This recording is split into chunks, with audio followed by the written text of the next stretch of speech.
boys better hold on because I'm going to have to stand on it. Welcome back to High, Wide, and Handsome, a racing podcast here on the Arson Brothers Network. I am AB Matt Klein, as always, joined by my co-host, whatever that means. First off, Mr. Sean Allen. Size kind of looks like a horse, but we won't get into that. Whatever that was you was just saying. But it's good to see your face again, Size. Right. Like a purebred Clydesdale pulling this podcast along every week. And there you have it, our Clydesdale, our big stud. He's back. Big Haas tonight, Mr. Michael Sizemore. Call me Gene.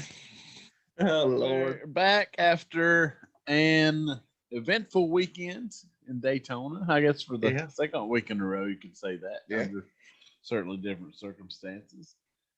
Road course action, race number 2, which was actually the second ever Cup points race at the Daytona Road Course. And I feel like the last one we're going to see for a while, because certainly by next year, I feel like the schedule will be back to normal or however they want it, and I don't think it'll make the cut in the end. So RIP Daytona Road Course, possibly Busch Clash, I guess. And I could be wrong, obviously. I mean, it was nice having the weekend down there. It was all right. You get 2 Daytonas in a row, 2 exciting or new finishers in a row. Yeah, that's true, man. I feel like the truck race and the Xfinity race are both still going on right now. I know the Cup race was we were getting on that territory towards the end. It didn't quite get that bad though, but I mean, I didn't mind it. I thought we had some good racing, albeit, I certainly have some grievances I can, and I'm sure we will air out, but I thought it was a pretty solid weekend of racing overall. My really big wish is, like, you knew this going in, like this was announced long ago that it was going to be like this. You should have really hyped like the old school Speed Weeks kind of thing. Yeah. And wrapped all this really together. I mean, it couldn't have hurt because ratings come out today. Oh, excuse me. You can take one good thing away. It was like the second highest road course watched. I'll tell you right here. I got it pulled up since 2014. Okay. Or the most watched road course since 2014, which is a good thing, of course. But compared to race number 2 last year, it's down about 750,000 people, which still isn't terrible, but you know. Road courses are kind of polarizing. I mean, I feel like to the casual racing fan, they're not as super into road courses as your diehards are. Yeah, that's getting better, though. Yeah. And I hope certainly through the season this year it gets better because we got a lot of road course racing. But I think NASCAR's product produces some fine road course racing these days. Really, since about 2012 onward is really the NASCAR started taking road course racing sort of serious then, and that was honestly thanks to a crazy battle between, if you'll remember, Brad Keselowski and Marcus Ambrose at Watkins Glen. And that happened, and it's almost been like since then. And it's really to do with the cars, the rule package and such since then, honestly. But that opened the eye that is, and for a while, I feel like we're on our way back, but for a while, the road courses were the new short tracks, and they still kind of are.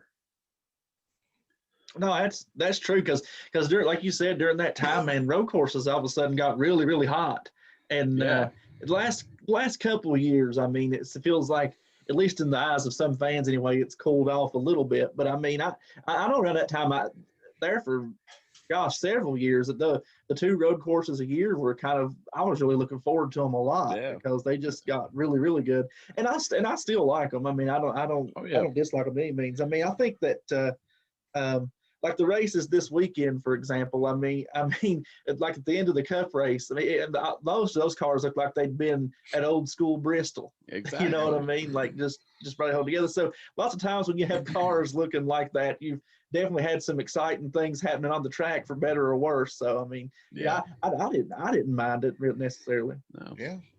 Yeah, they're clanging and banging. It's pretty exciting watching Chase, your man out there dodging signs like a madman, like he plays some kind of video game, just swerving right by him.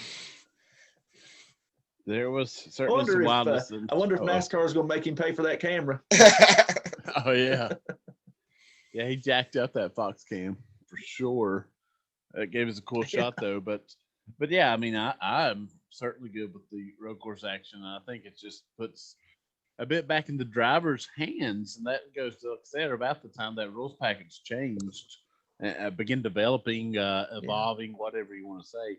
And that's what always is and still is the best about short tracks, to where at somewhere like Daytona, even your mile and a halfs, while certainly it's always in the driver's hands, you get a lot more leaning to the best car, and that's why and of course you get surprise winners, as we saw last week at your super speedways, and that's just kind of a nature of the product. But at your mile and a half, you pretty much know what teams are going to bring fast cars, and the lower teams are going to finish about the speed they have, and for better or for worse.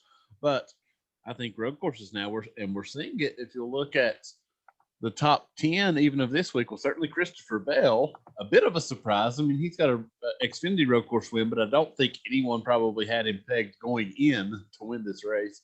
And down through the list, just some names. Michael McDowell back again with the top 10, although he is a good road course racer, but still it goes with the concept. Ryan Priest back in the top 10, which is awesome for them, as they don't have a charter even down through there. Cole Custer got up there in the 13th.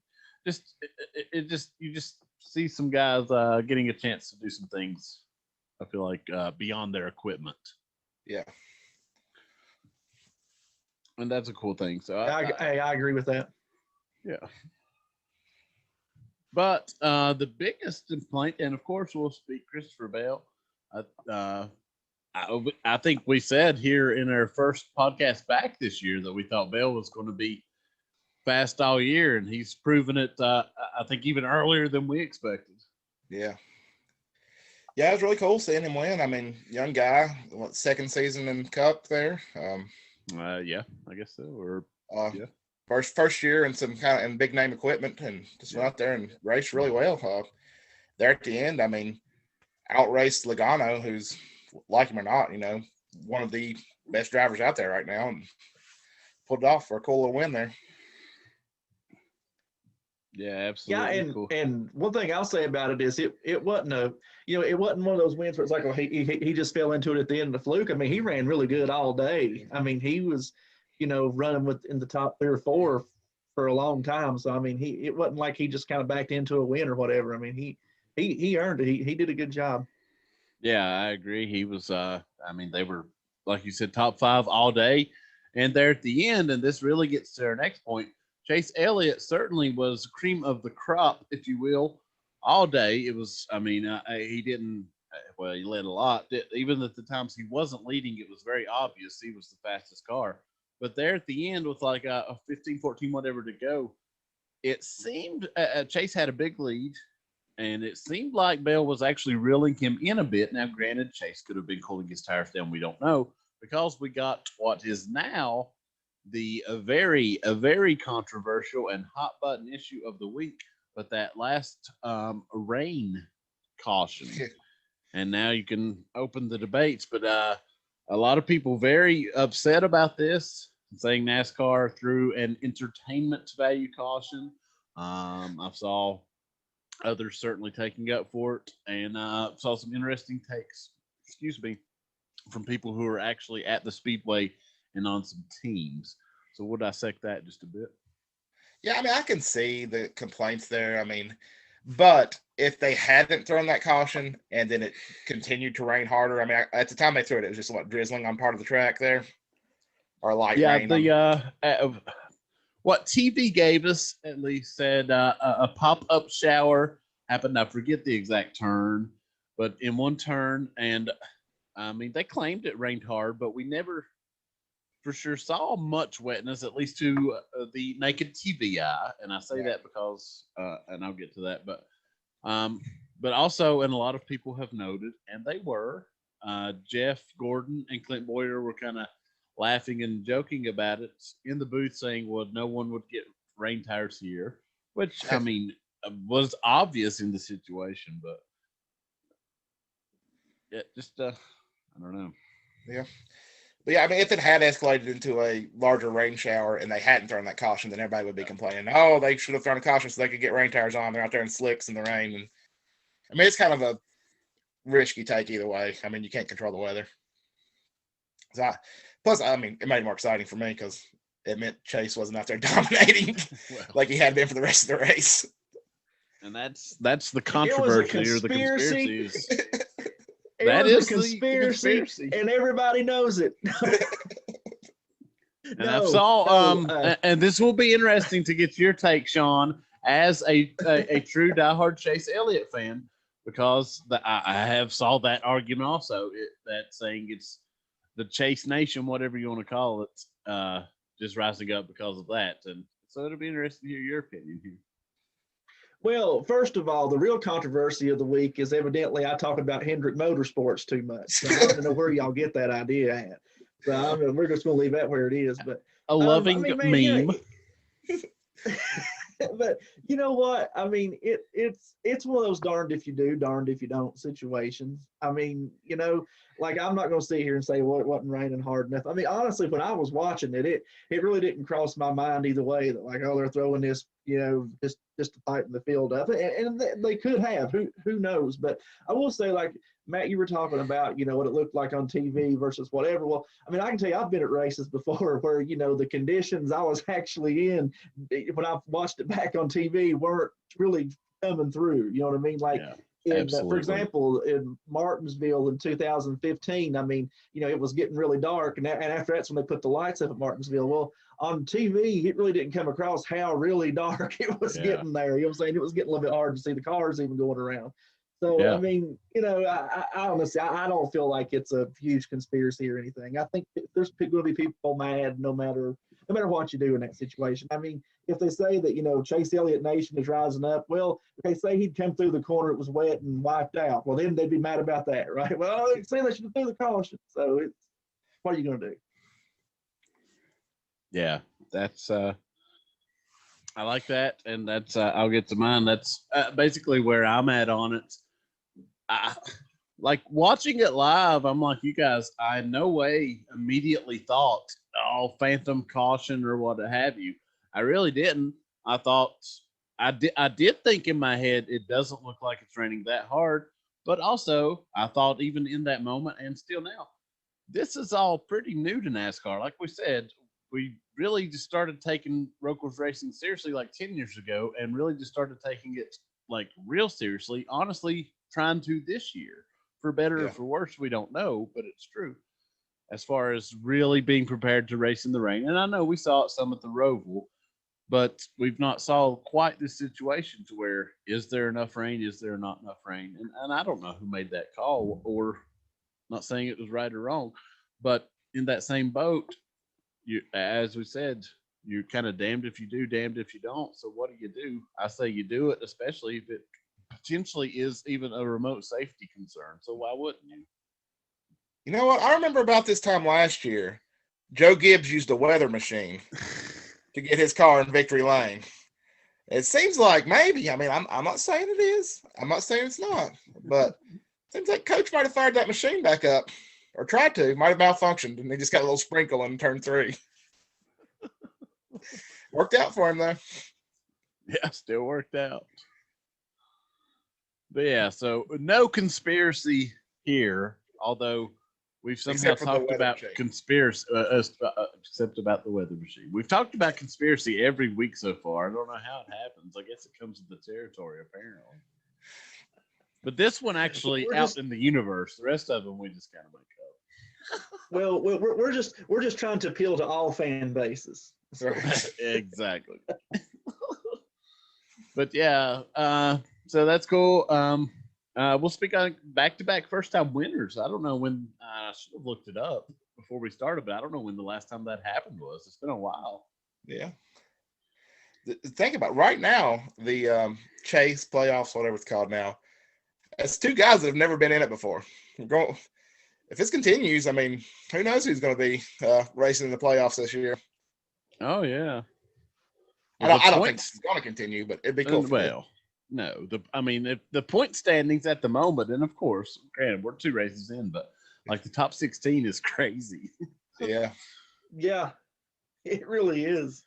We got we got McDowell in 6th, Bell 4th, Ryan Priest 7th. They don't even have a charter, which one props to them. That's awesome, and I hope they keep it up because that's cool. But certainly not what you'd expect. Cole Custer up in 11th, which I mean he had to chase last year, but I don't think anyone would have pegged him for that this early. Bubba hanging in 13th, although they were not great at the road course, which not to be expected. But Corey LaJoy, 15th, back-to-back top 10s. Yeah. Spire Motorsports. That Spire car looking good 2 weeks in a row. It really has, man. And him and his father Randy were on the not the latest as of now, but the last Dale Jr. download. Really good episode. And don't be got me believing in Spire. Don't talk about the competition on here. That's our main competitor. Well, wait, hold on a minute. You think Dale Jr. lays in bed at night worried about us? He knows we're coming for him. He coming for you, Dale. Put him out of business. Mike Davis, what you got, Daddy? Oh Lord. Speaking of Dale Jr., I did catch his quick little clip, and he was sort of pretty much exactly where we are with that caution. Just so you know. Well, if we're comparable to the Dale Jr. download, Matt, you're the former driver, so I guess your junior in size is Mike Davis, and I guess I'm that girl that reads the tweets and stuff. I don't know.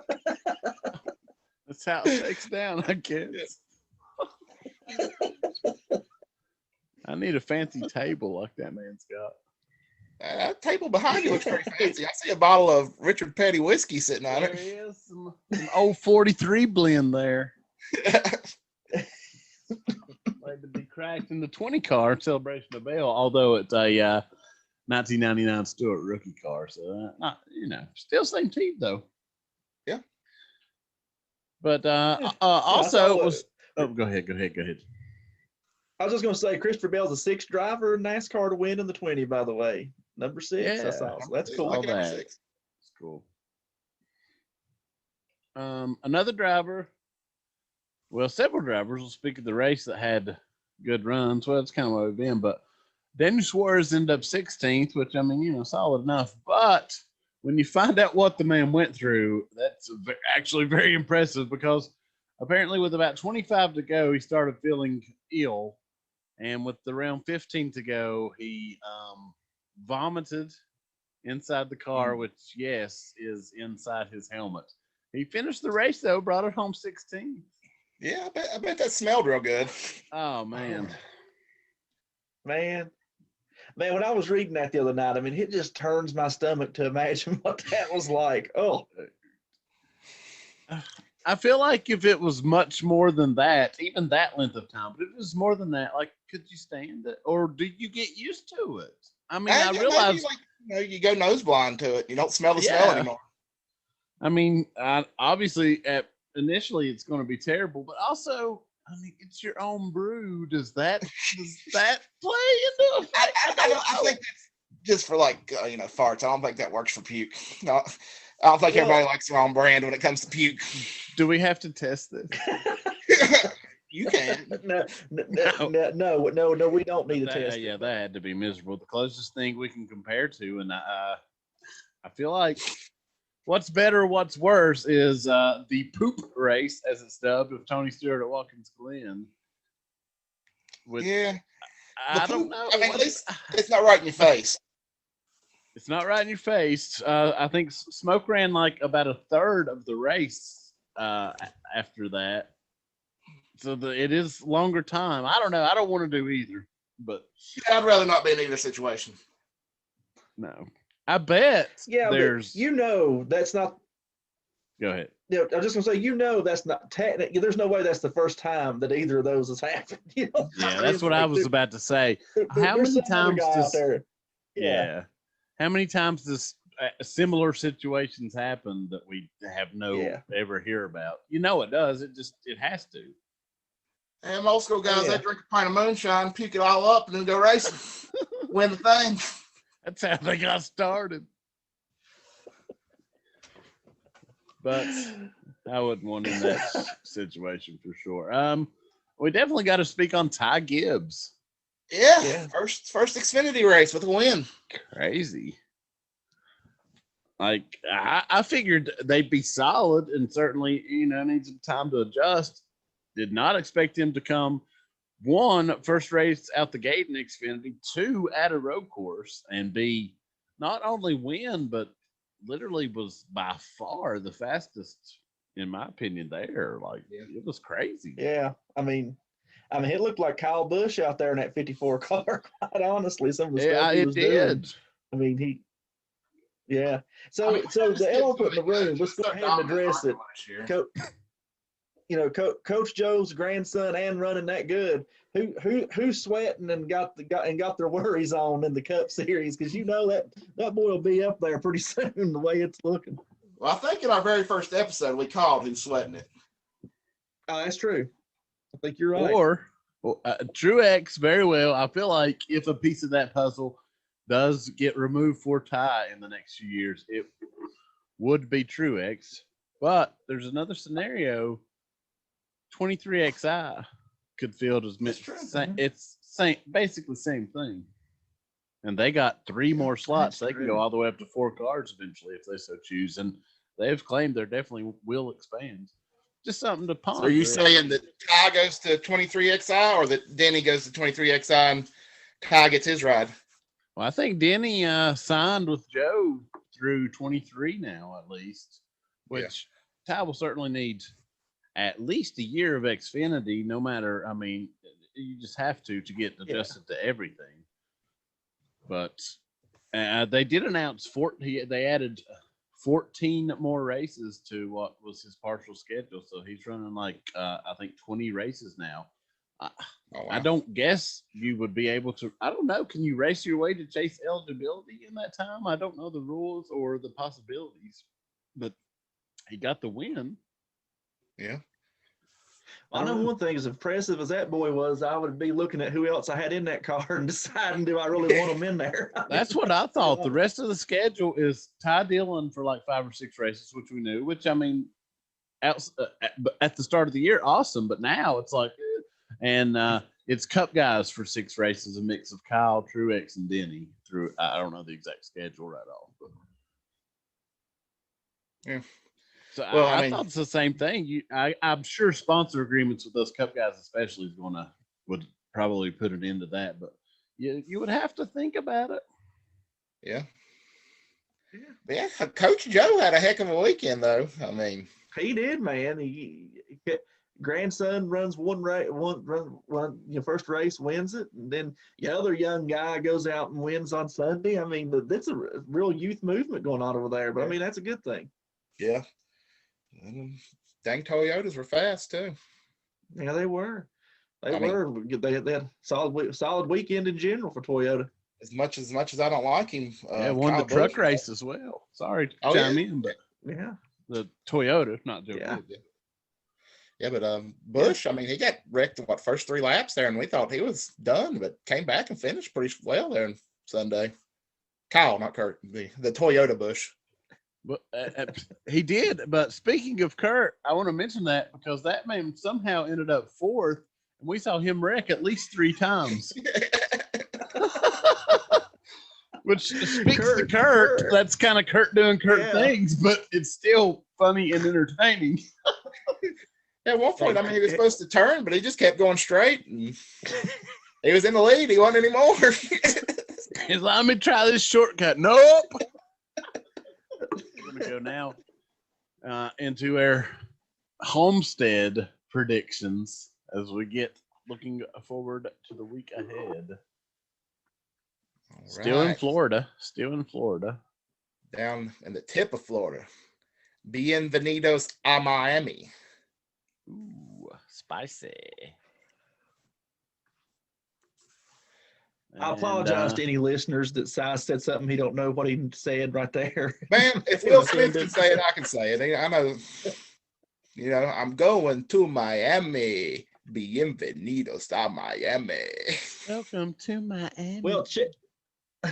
Well, now that y'all are singing, I'll bring back NASCAR and say that I just checked the fantasy, and Matt is our fantasy that we go by to make our picks for the races is really interesting, y'all. So Matt and his dad, Matt's still in the lead in our league. They're only separated by 2 points, and then there's this massive gulf.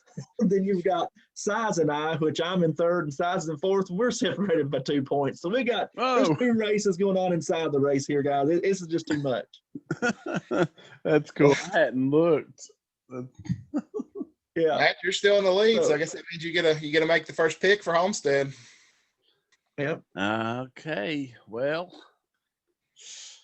I think a lot of guys are going to be fast this weekend, but I think one guy is going to be fastest of all, who probably feels like he didn't get his due in Daytona, and he won there the last time we were at this track. It ails me, but I have to choose Denny Hamlin. Oof. Yeah, that's a solid pick. He's ran well. He's always fast, and on that mile and a half, can't sleep on Denny on any of those mile and a half races. I mean, it's just true, unfortunately. Hell, I guess that's well, that happened. John. I know. So, I'm just heartbroken that you took Denny away from me. But anyway, so we get back to we're back to we're still on the no qualifying, no practice thing at Homestead, aren't we, Matt? Yeah. Okay. Well, in my opinion, that we're back to a mile and a half, no practice, no qualifying. So if you get out your computer and you put all those analytics in and you push enter, you're going to get one name is going to show up with the fastest car at Homestead, and that's going to be Kevin Harvick. Hey, y'all just going with the obvious answers there, but yeah, can't sleep on that number 4 either. It's pure speed. No. Yeah, absolutely. And they're Harvick they're won hungry. About 6 races. This is a streak for him. Yeah. So I say they are from that calamity last year, and had a good car to 500, didn't work out, but the road course is not his thing. So a good pick. All right. Well, here's the thing. We're in Miami. There's one team in NASCAR that's owned by Mr. Miami, or co-owned by Mr. Miami. Mr. 305, the Cuban sensation himself, Pitbull. And that car is driven by Daniel Suarez. So I have to pick Kyle Busch. What a deceitful man. But that is when you start talking about Mr. Miami,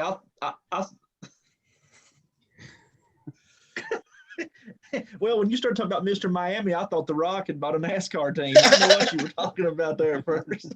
That man, you gotta know who Mr. 305 is. I'm Mr. 304.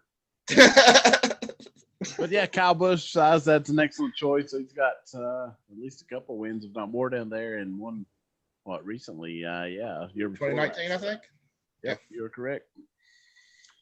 So 2 Toyotas and a Ford for us this week. Yeah, just real quick, I was going to say I glanced. I haven't pulled up now to have the whole deal, but I did look at the betting odds, and of course Hamlin is the favorite to win, and then this number two was tied between Kevin Harvick and Chase. So those were how the betting odds were shaking out for this one. You laying money down on it, Size?